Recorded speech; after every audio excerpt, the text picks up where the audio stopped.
Kamusta mga kabasketballista? Panalo ang Iran kontra sa Qatar 83-56. Nagtala ng 25.6 rebounds, 3 assists, 1 steal si Majid Kushkorashi ng Iran.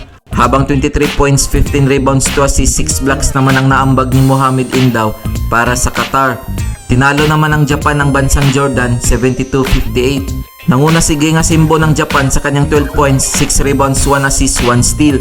21.6 rebounds, 2 assists, 1 steal naman ang naambag ni Omar Hijazi para sa Jordan. Kung umabot ka dito sa video na to, mag-like na at subscribe. Pasok sa finals ang New Zealand matapos talunin ng China 86-69.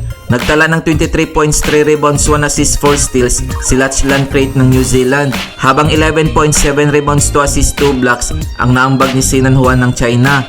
Pasok na rin sa finals ang Australia matapos tambakan ng Batang Gilas Pilipinas 92-36.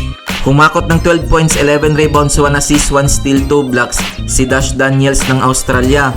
Para naman sa natalong Batang Gilas Pilipinas, Iros Chua at Chris David Amos ay may tig 6 points.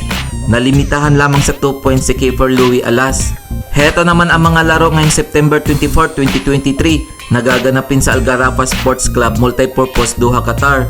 Maghaharap ang Jordan at Qatar alas 4:30 ng hapon para sa 7 to 8 place. Maglalaban naman ang Japan at Iran alas 7:30 ng gabi para sa 5th to 6th place. Maghaharap naman ang Batang Gilas Pilipinas at China alas 10 ng gabi para sa 3rd place. Magtutuos naman ang Australia at New Zealand alas 12:30 ng madaling araw para sa finals. Kung nagustuhan mo ang video na to, mag-like na at subscribe.